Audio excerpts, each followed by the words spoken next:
അബിയുടെ മനസാക്ഷി അബിയോട് ചോദിക്കുകയാണ്, നീ കെട്ടിയ ജീവൻ തുടിക്കുന്ന താലി അത് അവളുടെ കഴുത്തിൽ ഉള്ളിടത്തോളം കാലം അവളുടെ ജീവിതത്തിൻ്റെയും ജീവൻ്റെയും ഉത്തരവാദിത്വം അത് നിനക്കാണ്. ഇത് കേൾക്കുമ്പോൾ അബി പറയാണ്, ഇല്ല, ഒരിക്കലുമില്ല, എനിക്ക് അവളോട് യാതൊരു ഉത്തരവാദിത്വവുമില്ല. കാരണം ഇത് അവൾ ചോദിച്ചു വാങ്ങിയ വിധിയാണ്.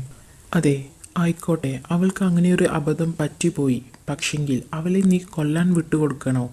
അവളെ രക്ഷിച്ച് കൂട്ടിക്കൊണ്ടുവന്നിട്ട് വേണമെങ്കിൽ നിനക്ക് പറയാലോ നിനക്ക് അവളെ ഇഷ്ടമല്ല എന്ന്. നീ വേഗം ഇവിടെ നിന്നും പോവാൻ നോക്ക്. ഞാൻ പോവില്ല എന്ന് പറഞ്ഞാൽ ഞാൻ പോവില്ല. നീ പോവണം, പോയേ പറ്റൂ. പറ്റില്ല, പറ്റില്ല, പറ്റില്ല. ഈ സമയമാണ് പുറത്തുനിന്ന് അബിയേട്ട എന്ന് സപ്തതി വിളിക്കുന്നത്. അങ്ങനെ സപ്തതിയുടെ ശബ്ദം കേട്ടിട്ട് അബി പുറത്തേക്ക് പോവാണ്. അപ്പോൾ സപ്തതി ചോദിക്കാണ്, എന്താണ് അബിയേട്ട അവിടെ ഒരു ബഹളം? ആരോടാണ് അബിയേട്ടൻ ഇങ്ങനെ ഉച്ചത്തിൽ സംസാരിക്കുന്നത്?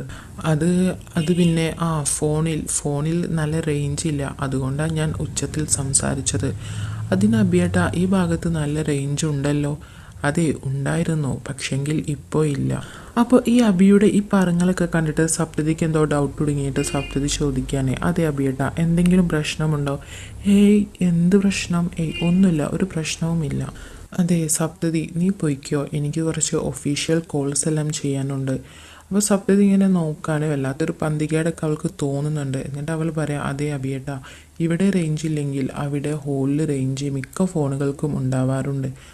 അതെ ശരി എന്ന് പറയുമ്പോൾ നമ്മുടെ സപ്തതി അവിടെ നിന്നും പോവാണ്. നമ്മുടെ അബിയാണെങ്കിൽ ആകെ ഡിസ്റ്റർബ്ഡ് ആണ്, അവൻ ആകെ പിടുത്തം വിട്ട് നിൽക്കുകയാണ്. ഇതേ സമയം നമ്മുടെ സംയുക്ത ആണെങ്കിൽ കാട്ടിൽ ഇങ്ങനെ പേടിച്ച് നിൽക്കാണ്. പല മൃഗങ്ങളുടെയും ശബ്ദവും ചെന്നായയുടെ ശബ്ദവും അങ്ങനെ ഓരോന്നും കേട്ടിട്ട് അവളിങ്ങനെ ഓരോ മരത്തിൻ്റെ അടുത്ത് ഇങ്ങനെ പതുങ്ങി പേടിച്ചുകൊണ്ട് നോക്കി നിൽക്കുകയാണ്. പിന്നെ കാണിക്കുന്നത് സപ്തതി ഇങ്ങനെ ഫുഡൊക്കെ എടുത്ത് വെക്കുകയാണ്. ഈ സമയം അച്ഛൻ വന്നിട്ട് ചോദിക്കുക, അതേ മോളെ, സംയുക്ത മോക്ക് ഇന്ന് വർക്ക് ലോഡ് കൂടുതലാണല്ലേ? അതെ അച്ഛാ, അങ്ങനെയാണ് അബിയേട്ടൻ പറഞ്ഞത്. ഞാൻ ഫോൺ വിളിച്ചിട്ടാണെങ്കിൽ കിട്ടിയിട്ടുമില്ല. അതെന്താ ഒരു പതിവില്ലാതെ ഒരു ഓവർ ടൈമിങ്? അത് എനിക്ക് അറിയില്ല അച്ഛാ. അതെ, അതല്ല, ഇന്ദ്രജിത്ത് കഴിച്ചോ? ഇല്ല അച്ഛാ, അത്താഴം വേണ്ട, വിശപ്പില്ല എന്നാ പറഞ്ഞത്. എന്നാൽ പിന്നെ മോള് പോയിട്ട് അബിയെ വിളിച്ചോണ്ട് പോവാ. ഈ സമയം സപ്തതി ഇങ്ങനെ അച്ഛൻക്കുള്ള ഫുഡ് എടുത്ത് വെച്ചെടുക്കാൻ നിൽക്കുക. അതെ, മോള് ചെല്ല്, ഞാൻ എടുത്തിട്ട് കഴിച്ചോളാം എന്ന് പറഞ്ഞിട്ട് സപ്തതി അവിടെ നിന്നും പറഞ്ഞയക്കാണ്. അപ്പോൾ സപ്തതി അബിയെ വിളിക്കാൻ വേണ്ടി പോവാണ്. ഈ സമയം അബി ആണെങ്കിൽ റൂമിൽ ആകെ ടെൻഷൻ അടിച്ചുകൊണ്ട് ഇരിക്കുകയാണ്. ഈ സമയം മനസാക്ഷി അവിടെ വീണ്ടും പ്രത്യക്ഷപ്പെടാണ്. എന്നിട്ട് ഹലോ എന്ന് വിളിക്കാണ്. അപ്പോൾ അബി ഇങ്ങനെ നോക്കുക. ആ സമയം മനസാക്ഷി ചോദിക്കുക, അപ്പോൾ പിന്നെ നിന്റെ തീരുമാനത്തിന് മാറ്റമില്ല അല്ലേ? അതെ, ഇല്ല എന്ന് ഞാൻ നിങ്ങളോട് പറഞ്ഞില്ലേ? അതെ, മനുഷ്യനായാൽ ഇത്രയധികം കടുപിടുത്തം അത് പാടില്ല. വാശി പിടിക്കാതെ നീ ചെല്ലബി, ചെന്നിട്ട് ആ പെണ്ണിനെ ഇങ്ങോട്ട് വിളിച്ചോണ്ട് വാടാ. അതെ, എനിക്ക് ആരുടെയും ഉപദേശം വേണ്ട. ദേ നോക്ക്, ഞാൻ നിന്റെ മനസാക്ഷിയാണ്. ആരായാലും കൊല്ലാം, പക്ഷെങ്കിൽ എൻ്റെ തീരുമാനം അത് ഉറച്ചതാണ്. എനിക്ക് ഈ ടാസ്കിൽ അത് വിജയിച്ചേ പറ്റൂ. അതെ, സ്വന്തം മനസാക്ഷിയെ തോൽപ്പിച്ചിട്ട് ഇന്നോളം ആരെങ്കിലും വിജയിച്ചിട്ടുണ്ടോടാ ഏതെങ്കിലും ഒരു ടാസ്കിൽ? ഞാൻ വിജയിക്കും, എനിക്ക് വിജയിച്ചേ പറ്റൂ. ഈ സമയമാണ് സപ്തതി പുറത്തു നിന്നും അബിയേട്ട എന്ന് വിളിക്കുന്നത്. ഈ ശബ്ദം കേൾക്കുമ്പോൾ അബി ഇങ്ങനെ പുറത്തേക്ക് നോക്കിയിട്ട് മനസാക്ഷിയെ വീണ്ടും നോക്കുകയാണ്. ആ സമയം മനസാക്ഷി അവിടെ നിന്നും അപ്രത്യക്ഷമായി പോയിട്ടുണ്ടാവും. അങ്ങനെ അബി റൂമിൽ നിന്നും പുറത്തേക്ക് വരാണ് സപ്തതിൻ്റെ അടുത്തേക്ക്. അതെ, എന്താണ് സപ്തതി? അതെ, അബിയേട്ടൻ ആഹാരം കഴിക്കുന്നില്ലേ? എല്ലാം ഞാൻ വിളമ്പി വെച്ചിട്ടുണ്ട്. എനിക്ക് വേണ്ട. മനസ്സിലായി. എന്താ, സംയുക്ത കൂടെ ഇല്ലാഞ്ഞിട്ടല്ലേ എന്നിങ്ങനെ കളിയാക്കി ചോദിക്കാണ് സപ്തതി. അത് സാരല്ല അബിയേട്ട, അബിയേട്ടൻ വന്ന് കഴിക്കേ. അതെ, എനിക്ക് വേണ്ട എന്ന് പറഞ്ഞില്ലേ? അബിയേട്ടനക്ക് ഇത് എന്തു പറ്റി? ആകെ ഒരു മൂഡ് ഓഫ്. ഒന്നുമില്ല, സപ്തതി പോയിക്കോ. അബിയേട്ടൻ വന്ന് ആഹാരം കഴിക്കേ. ശരി, സപ്തതി പോയിക്കോ, ഞാൻ വന്നോളാം. ഇതെല്ലാം കേട്ടിട്ട് സപ്തതിക്കാണെങ്കിൽ അബിയേട്ടൻ്റെ മൂഡ് അത്ര ശരിയല്ല എന്നിങ്ങനെ മനസ്സിലാക്കിയിട്ട് ഇങ്ങനെ അബിനെ നോക്കിയിട്ട് അവിടെ നിന്നും പോവാണ്. ഇതേ സമയം നമ്മുടെ സംയുക്താണെങ്കിൽ കാട്ടിൽ ആകെപ്പാട് പേടിച്ച് നിൽക്കാണ്. അവിടെ പല മൃഗങ്ങളുടെയും അലർച്ച കേട്ടു തുടങ്ങാണ്. എന്നിട്ട് അവളിങ്ങനെ പതുക്കെ നടന്നു പോയിട്ട് അവൾ അബി പ്ലസ് സംയുക്ത എന്ന് വരച്ച ആ മരത്തിൻ്റെ അടുത്തേക്ക് എത്താണ്. അത് കാണുമ്പോൾ അവൾക്ക് വല്ലാത്തൊരു സന്തോഷം തോന്നാണ്. അതിലേക്ക് ഇങ്ങനെ നോക്കി പുഞ്ചിരിച്ച് നിൽക്കുകയാണ്. ഈ സമയം നല്ല ഇടിയും മിന്നലൊക്കെ വരാൻ തുടങ്ങുന്നുണ്ട്. അതും കൂടെ കാണുമ്പോൾ അവൾ ഒന്നുകൂടെ പേടിക്കുകയാണ്. ഇതേ സമയം നമ്മുടെ സൗദാമിനി അപ്പച്ചി ഇങ്ങനെ ഫുഡ് കഴിക്കാൻ വേണ്ടി വരാണ്. അപ്പോൾ അച്ഛൻ ചോദിക്കുകയാണ്, അതെ ഷർമിൽ എവിടെ? സൗദാമിനി: ഓ അത് പിന്നെ നാത്തൂൻ റൂമിലുണ്ട്. നാത്തൂൻ ഇന്ന് നേരത്തെ കഴിച്ചു. ഓ അത് പിന്നെ അവൾക്ക് വിശപ്പിന് മാത്രം യാതൊരു കുറവുമില്ലല്ലോ. ഈ സമയമാണ് സപ്തതി അഭിയും കൂടെ അങ്ങോട്ട് വരുന്നത്. അങ്ങനെ സപ്തതി എല്ലാവർക്കും ഉള്ളതൊക്കെ ഇങ്ങനെ വിളമ്പി കൊടുത്തോണ്ട് നിൽക്കുകയാണ്. അപ്പോൾ അച്ഛൻ പറയാണ്, വാ ഇരിക്കും മോനെ, ഇരുന്ന് ഭക്ഷണം കഴിക്കുക. അതെ അച്ഛ, എനിക്ക് നല്ല വിശപ്പില്ല. ഇന്നത് എല്ലാവർക്കും എന്തു പറ്റി? ഷർമിലയാണെങ്കിൽ നേരത്തെ ഭക്ഷണം കഴിച്ചെന്ന് പറയുന്നു, നിനക്കാണെങ്കിൽ വിശപ്പില്ല എന്ന് പറയുന്നു. എന്തിന്? നമ്മുടെ വീട്ടിലെ ഗസ്റ്റ് ഇന്ദ്രജിത്തിന് പോലും ഇന്ന് വിശപ്പില്ലത്ര. അതെ, എന്തായാലും അഭിയേട്ടൻ ഇരിക്കുക, ഇരുന്നിട്ട് ഒരു ചപ്പാത്തിയെങ്കിലും കഴിക്കുക. അല്ല അത് പിന്നെ. അപ്പം അച്ഛൻ പറയണേ, അതേ ഇരിക്കടോ, ചുമ്മാ ഒരു കമ്പനിയെങ്കിലും താ എന്ന് പറയുമ്പോൾ അവരുടെ നിർബന്ധം കാരണം ഫുഡ് കഴിക്കാൻ വേണ്ടിയിട്ട് അവിടെ അഭി ഇരിക്കുകയാണ്. അഭിയാണെങ്കിൽ ആകെ ഡല്ലായിട്ട് ഇങ്ങനെ തളർന്നു പോയിട്ട് ഇരുത്താണ് അവിടെ ഇരിക്കുന്നത്. അപ്പോൾ അത് കാണുമ്പോൾ അച്ഛൻ ചോദിക്കുകയാണ്, എന്താ അഭി നിനക്ക് പറ്റിയത്? എന്താ നിനക്കൊരു മൂഡ് ഓഫ്? ഏയ് ഒന്നുമില്ല അച്ഛാ.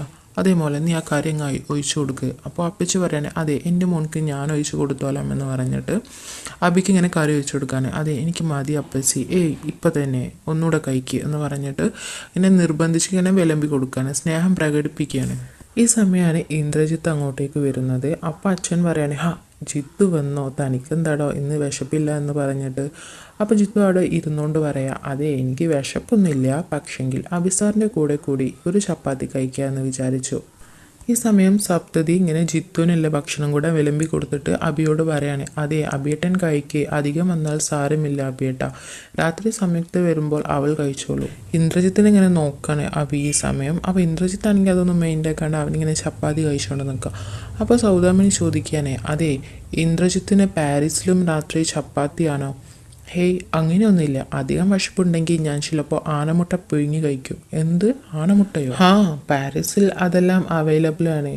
ഓ ഊതിയതാലേ. അപ്പോൾ ചിരിച്ചോണ്ട് അച്ഛൻ പറയാണ്, ഇടി പൊട്ടിക്കാളി, അതുപോലും മനസ്സിലാക്കാനുള്ള വിവരം നിനക്കില്ലേ എന്ന് പറഞ്ഞ് ഇങ്ങനെ ചിരിക്കുകയാണ്. അപ്പോൾ ജിത്തുവിന് നല്ല ഹ്യൂമർ സെൻസ് ഉണ്ടല്ലേ എന്ന് വീണ്ടും അച്ഛൻ ചോദിക്കുകയാണ്. ഇത് കേൾക്കുമ്പോൾ സൗദാമണി പറയാണ്, ഓ പിന്നെ ഇതൊന്നും അത്ര വലിയ തമാശയൊന്നുമല്ല. ഈ സമയമാണ് അച്ഛൻ ശ്രദ്ധിക്കുന്നത് അഭി ഇങ്ങനെ എന്തോ ആലോചിച്ചിരിക്കുന്ന പോലെ ഇരിക്കുകയാണ്, ഭക്ഷണം കഴിക്കുന്നില്ല. ഇത് കാണുമ്പോൾ അച്ഛൻ ചോദിക്കുകയാണ്, എടാ നീ ഭക്ഷണം കഴിക്കടാ, നീ എന്താ ഈ നോക്കി നിൽക്കുന്നേ? അപ്പോൾ ഇന്ദ്രജിത്ത് പറയാണ്, അതെ ഇന്ന് അഭിസാറിന് ഭക്ഷണം ഇറങ്ങിയില്ല. അപ്പോൾ അഭി ഇങ്ങനെ ഇന്ദ്രജിത്തിനെ നോക്കുക. അപ്പോൾ അച്ഛൻ ചോദിക്കാം, അതെന്തുകൊണ്ടാ? എന്താ പ്രശ്നം? അത് പിന്നെ ഗ്യാസ് ട്രബിൾ ഉണ്ടെന്ന് സാർ എന്നോട് വൈകുന്നേരം പറഞ്ഞിരുന്നു. ഗ്യാസ് ഉണ്ടാകുമ്പോൾ ആഹാരം കഴിക്കാതിരിക്കുന്നതാ നല്ലത്. ഇത് കേട്ടുകൊണ്ട് സൗദാമിനി പറയണേ, അതെ എനിക്കും ഗ്യാസിൻ്റെ പ്രശ്നമെല്ലാം ഉണ്ട്, പക്ഷെങ്കിൽ ഗ്യാസ് ഉണ്ടാകുമ്പോൾ ഞാൻ കൂടുതൽ ഭക്ഷണം കഴിക്കും, ഗ്യാസ് പുറന്തല്ലണ്ടേ. ഈ സമയം ചിരിച്ചോണ്ട് അച്ഛൻ പറയാണ്, ഭക്ഷണം കഴിക്കാൻ വേണ്ടി ഓരോരുത്തരുണ്ടാക്കുന്ന കാരണങ്ങളെ അല്ലേ സൗദാമിനി? അത് പറഞ്ഞാൽ അവരൊക്കെ ഇങ്ങനെ ചിരിക്കുകയാണ്. അതെ ഒന്ന് പോ ചേട്ടാ, അതെ സപ്തതി എനിക്ക് 2 ചപ്പാത്തിയോടെ ഇട്ടേ എന്ന് പറഞ്ഞിട്ട് നല്ല ഫുഡ് തട്ടാണ് സൗദാമിനി. ഇതേ സമയം നമ്മുടെ സംയുക്ത ഇങ്ങനെ പേടിച്ച് നിൽക്കുന്നൊക്കെ ഇടയ്ക്ക് കാണിക്കുന്നുണ്ട്. എന്നിട്ട് ഇന്ദ്രജിത്ത് ചോദിക്കുകയാണ് അഭിയോട്, അതെ അഭി സോ, ഞാൻ ചോദിക്കാൻ വിട്ടുപോയി, സംയുക്ത എവിടെയാണ് സോ? ഇത് കേൾക്കുമ്പോൾ അഭി ഒന്ന് നോക്കാണ്, ഒന്നും അറിയാത്ത പോലെയല്ല അവൻ്റെ കോസ്റ്റ്യൂം കണ്ടിട്ട്. ഈ സമയം സപ്തതി പറയാണ്, അതെ അത് പിന്നെ സംയുക്തക്ക് ഓഫീസിൽ കുറച്ച് പെൻഡിങ് വർക്ക്സ് ഉണ്ട്, അതുകൊണ്ടാണ്. ഓഹോ അഭിസാറില്ലാതെ സംയുക്തക്ക് മാത്രം എന്തോന്ന് വർക്ക്? ഇത് കേൾക്കുമ്പോൾ അഭി പറയാണ്, അതെ അവിടെ വേറെയും സ്റ്റാഫുകളുണ്ട്. അപ്പോൾ അച്ഛൻ ചോദിക്കുക, അതേ മോനെ ഏകദേശം എപ്പോഴാണ് അവൾ ഫ്രീ ആവുക? അത് കുറച്ച് വൈകുമച്ച. അതെ എന്തായാലും നീയൊന്ന് വിളിച്ചു നോക്ക് സപ്തതി. ഈ സമയം സപ്തതി ചോദിക്കുകയാണ്, അതെ അഭിയേട്ടാ നിങ്ങളെന്താ വിളിക്കാഞ്ഞത്? ഈ ചോദ്യത്തിന് ഒരു ഉത്തരവും ഇല്ലാതെ ഇങ്ങനെ മിണ്ടാണ്ട് നിൽക്കാൻ അഭി. ആ സമയം അച്ഛൻ ചോദിക്കുകയാണ്, അതെ എന്താ മോനെ നീ എന്താ ഒന്നും മിണ്ടാത്തേ? അത് പിന്നെ അച്ഛാ ഞാൻ കുറച്ച് മുമ്പാണ് വിളിച്ചത്, അപ്പോൾ ജോലി തീർന്നിട്ടില്ല, നല്ല തിരക്കിലാണ്. അതെ എന്നാൽ പിന്നെ രാത്രി അവൾ എങ്ങനെയാ മോനെ വരിക? അവൾ ഒറ്റയ്ക്ക് വരുമോ? നീ അവളെ കൂട്ടാൻ പോവോ? അതോ നീ വേറെ ഏതെങ്കിലും വണ്ടി അറേഞ്ച് ചെയ്തിട്ടുണ്ടോ? അത് പിന്നെ അച്ഛാ അപ്പോഴത്തെ സൗകര്യം പോലെ. ഈ സമയമാണ് സപ്തതി അബിയുടെ പ്ലേറ്റിലേക്ക് നോക്കുന്നത്. അവൻ ഭക്ഷണം കഴിച്ചിട്ടേ ഇല്ല. അത് കണ്ടുകൊണ്ട് സപ്തതി ചോദിക്കുകയാണ്, അതെ അബിയേട്ടാ നിങ്ങളെന്താ ഭക്ഷണം ഒന്നും കഴിച്ചില്ലല്ലോ, എന്തെങ്കിലും ചെറുതായിട്ട് കഴിക്കുക അബിയേട്ടാ, അത്തായപ്പട്ടിനി കിടക്കണ്ട, അത്തായപ്പട്ടിനി കിടന്നാൽ പിന്നെ ഗ്യാസ് ഒന്നുകൂടെ വഷലാവും. അതെ ഞാൻ നോക്കട്ടെ, കസ്തൂരാതി ഗുളിക ഇവിടെ ഉണ്ടെങ്കിൽ അത് 4 എണ്ണം കഴിച്ചാൽ മതി, അപ്പോൾ പിന്നെ ഗ്യാസ് പമ്പ അടക്കും. ഇത് കേൾക്കുമ്പോൾ സൗദാമിനിയപ്പച്ചും പറയണേ, അതെ ഉണ്ടെങ്കിൽ എനിക്കിവിടെ 4 എണ്ണം എടുത്തോ സപ്തതി, എനിക്കിപ്പോൾ തന്നെ ഗ്യാസ് ഫാം ചെയ്യാൻ തുടങ്ങി. ഈ സമയം അബി ഇങ്ങനെ ഇന്ദ്രജിത്തിനെ നോക്കുന്നുണ്ട്. ജിത്തും ഇങ്ങനെ അബിനെ നോക്കാൻ അബി ആകെ തളർന്നിരിക്കുകയാണ്. ഇതേ സമയം നമ്മുടെ സംയുക്താണെങ്കിൽ കാട്ടിൽ ആകെ പേടിച്ചു നിൽക്കുകയാണ്. ഇടിയും മിന്നലും ശക്തി കൂടി വരികയാണ്. അവിടെ ഓരോ മൃഗങ്ങളുടെയും ഗർജനം അതിശക്തമായോണ്ടിരിക്കുക. ഇതെല്ലാം കണ്ടിട്ട് നമ്മുടെ സംയുക്താണെങ്കിൽ ആകെ പേടിച്ചു നിൽക്കുകയാണ്. എന്നിട്ട് അവളിങ്ങനെ പറയാം, അത് ഈ അബിയേട്ടൻ എവിടെ പോയി കിടക്കുക? അതെ അബിയേട്ടാ, ഒന്ന് വേഗം വാ അബിയേട്ടാ. ഇതേ സമയം നമ്മുടെ അബിയാണെങ്കിൽ എന്തൊക്കെയോ ആലോചിച്ച് ഇങ്ങനെ ആകപ്പാടൊരു മൂഡ് ഓഫ് ആയി ഇരിക്കുകയാണ്. എന്നിട്ട് അച്ഛൻ ഇങ്ങനെ അബിയെ നോക്കിയിട്ട് ചോദിക്കുക, അതെ എന്താ മോനെ നിനക്ക് പറ്റിയത്? എന്താ നിനക്ക് ആകപ്പാടൊരു വാട്ടം? ഹേയ് അതൊന്നുമില്ല അച്ഛാ. ഈ സമയം നമ്മുടെ ജിത്ത് ഇടയ്ക്ക് പറയാം, അതെ കാരണമൊക്കെ എന്താണെന്ന് എനിക്കറിയാം അച്ഛാ. അപ്പോൾ അബി ഒന്ന് ടെൻഷനായിട്ട് ചോദിക്കാം, എന്താ? അത് പിന്നെ സംയുക്ത കൂടെ ഇല്ലഞ്ഞിട്ടല്ലേ? എന്നിട്ട് ഒന്ന് കൊല്ലുന്ന രൂപത്തിൽ അവൻ ചോദിക്കാനെ, അതെ ഭാര്യയോട് നിങ്ങൾക്ക് ഇത്രയധികം സ്നേഹമുണ്ടെങ്കിൽ പിന്നെ എന്തിനാ സാർ അവളെ നൈറ്റ് ഡ്യൂട്ടിക്ക് പറഞ്ഞയച്ചത്? അത് പിന്നെ അവൾ ചെയ്യേണ്ട ജോലി അത് അവൾ തന്നെ ചെയ്യണ്ടേ? ഈ സമയം അച്ഛൻ പറയാണ്, അതെ അത് ന്യായം. പക്ഷെങ്കിൽ ഭാര്യ കൂടെ ഇല്ലാത്തത് കൊണ്ട് നീ ഈ കാണിക്കുന്നുണ്ടല്ലോ, അത് അന്യായം അല്ലേ ജിത്തെ? പിന്നെ അല്ലാതെ. ഈ സമയം സൗദാമിനി ഒന്ന് വെച്ചു പറയുന്നത് പോലെ പറയാണ്, അതെ ഭാര്യയോട് ഇത്രയധികം സ്നേഹമുണ്ടെങ്കിൽ പിന്നെ എന്തിനാ അവളെ അവിടെ ഒറ്റയ്ക്ക് ആക്കിക്കൊണ്ട് പോകുന്നത്? കൂടിയിരിക്കാമായിരുന്നില്ലേ? അതെ അത് പിന്നെ എനിക്ക് ഇവിടെ ഇരുന്ന് ചെയ്യാനുള്ള അല്പം ജോലികൾ ബാക്കിയുണ്ടായിരുന്നു. ഈ സമയം ജിത്തു പറയാനേ, അതെ ഏതായാലും ഇപ്പോൾ ജോലികളെല്ലാം കഴിഞ്ഞിട്ടുണ്ടാവും. അബിസാർ ഒന്ന് വിളിച്ച് ചോദിക്കേ, ഞാനിപ്പോൾ കാറുമായി വരട്ടെ എന്ന്. ജിത്തു ഈ പറഞ്ഞത് നമ്മുടെ സപ്തതിക്ക് വല്ലാണ്ട് അങ്ങ് ഇഷ്ടപ്പെട്ടിട്ടില്ല. എന്നിട്ട് അവൾ പറയണേ, അതെ അതെല്ലാം അവിയേട്ടൻ നോക്കിക്കോളും, ജിത്തോട്ടൻ ടെൻഷൻ അടിക്കേണ്ട, കൊണ്ടാക്കിയത് അവളുടെ ഭർത്താവാണല്ലോ, അതും സ്വന്തം കമ്പനിയിൽ. അതുകൊണ്ട് കൊണ്ടാക്കിയ ആൾക്ക് തന്നെ കൂട്ടിക്കൊണ്ടുവരാനും അറിയാം. എന്നെ ഇഷ്ടമില്ലാത്ത രൂപത്തിൽ ഇങ്ങനെ സംസാരിക്കുകയാണ് സപ്തതി. എന്നിട്ട് ജിത്തുവിൻ്റെ പ്ലേറ്റിലേക്ക് നോക്കിയിട്ട് പറയാം, അതെ ജിത്തോട്ടൻ ഒന്നും കഴിച്ചില്ലല്ലോ, കഴിക്ക്. ഞാൻ കഴിക്കാം. ഈ സമയം അപ്പച്ച് പറയാണ്, അതേ അബി രാത്രി അവൾക്ക് അവിടെ വലിയ പണിയായിരിക്കും അല്ലേ? അഭിമോൻ പിന്നെ ആദ്യമേ അങ്ങനെയാണ്, പ്രൊഫഷൻ്റെ കാര്യത്തിൽ യാതൊരു വിട്ടുവീഴ്ചവുമില്ല. ഭാര്യയെന്നോ അനുജനെന്നോ വലിയ കണശക്കാരനാ. അതുകൊണ്ടല്ലേ ഹർഷൻ അവിടുത്തെ പണി നിർത്തിയിട്ട് ചായക്കട തുടങ്ങിയത് എന്നിങ്ങനെ പുച്ഛത്തോടെ പറയാണ്. ഈ സമയം സപ്തതി പറയാണ്, അതെ ചായക്കടയൊന്നുമല്ല, ഷർമിലാസ് കിച്ചൻ. അങ്ങനെയും പറയാം. ഈ സമയം അവിടെ നിന്നും അബി എഴുന്നേൽക്കാണ്. അപ്പോൾ സപ്തതി ചോദിക്കാണ്, അതേ അബിയേട്ടാ നിങ്ങൾ മതിയാക്കിയോ? ഈ സമയം അച്ഛൻ ഇങ്ങനെ പ്ലേറ്റിലേക്ക് നോക്കിയിട്ട് പറയാം, അതേ മോനെ അതിന് നീയൊന്നും കഴിച്ചില്ലല്ലോ. ഈ സമയം ഒന്നും മിണ്ടാണ്ട് അബി അവിടെ നിന്നും പോവാൻ അവൻ ആകെ തളർന്നിരിക്കുകയാണ്. ഇത് കാണുമ്പോൾ നമ്മുടെ ശ്രുതിക്ക് സന്തോഷമാവാൻ അവളിങ്ങനെ മനസ്സിൽ വിചാരിക്കുക, അതെ അപ്പോൾ പിന്നെ എൻ്റെ ഐഡിയ അത് ശരിയായി, അത് വർക്കൗട്ടായി തുടങ്ങി. ഹബിസാറിനെ ഇരിക്കപ്പൊരുതി ഇല്ലാതായി. മതി, ഇത്രയും മതി. താമസിയാതെ ഹബിസാർ പോയി അവളെ കൂട്ടിക്കൊണ്ടുവരും. ഈ ടാസ്കിൽ ഹബിസാർ എന്തായാലും വിജയിക്കാൻ പോകുന്നില്ല, ഞാനേ വിജയിക്കൂ. ഹബിസാർ എൻ്റെ മുന്നിൽ തോൽക്കും. ഹബിസാർ സംയുക്തയെ ജീവന് തുല്യം സ്നേഹിക്കുന്നുണ്ട് എന്ന് എന്നോട് തുറന്നു പറയും. ഇങ്ങനെയൊക്കെ ചിന്തിക്കുകയാണ് നമ്മുടെ ശ്രുതി.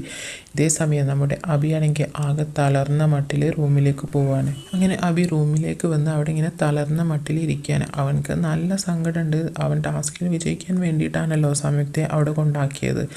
അപ്പോൾ അവനക്ക് നല്ല ടെൻഷനുണ്ട്. എന്നിട്ട് അവനക്ക് വീണ്ടും അവൻ്റെ മനസ്സിൽ തെളിയുന്നത് മുഴുവൻ ഇങ്ങനെ ചിരിച്ചുകൊണ്ട് അവനെ യാത്ര അയക്കുന്ന സംയുക്തയുടെ മുഖമാണ്.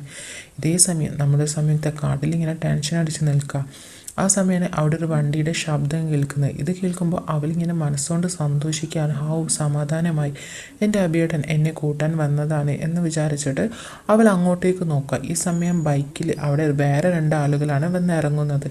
ഇത് കണ്ട് നമ്മുടെ സംയുക്ത ഒന്നുകൂടെ പേടിച്ചിട്ട് അവിടെ ഇങ്ങനെ പതുങ്ങി നിൽക്കുകയാണ്. ഇതോടുകൂടിയാണ് ഇന്നത്തെ എപ്പിസോഡ് തീർന്നിരിക്കുന്നത്. നിങ്ങൾക്ക് ഈ ചാനൽ ഇഷ്ടമായാൽ ഇനിയും സബ്സ്ക്രൈബ് ചെയ്തിട്ടില്ലാത്തവർ ഒന്ന് സബ്സ്ക്രൈബ് ചെയ്യുക, കൂടെ തൊട്ടടുത്ത ബെൽ ബട്ടൺ എനാബിൾ ചെയ്യുക, ലൈക്ക് ചെയ്യുക. ഇനി നാളത്തെ എപ്പിസോഡ് എന്തായിരിക്കും? നമ്മുടെ സംയുക്തക്ക് ആ വന്ന ആളുകളെ കൊണ്ട് എന്തെങ്കിലും ഉപദ്രവം ഉണ്ടാകുമോ? ഇല്ലെങ്കിൽ അതിനു മുമ്പ് തന്നെ നമ്മുടെ അബി പോയി നമ്മുടെ സംയുക്തയെ രക്ഷിക്കുമോ? എന്തൊക്കെയെന്ന് നമുക്ക് കാത്തിരുന്ന് കാണാം.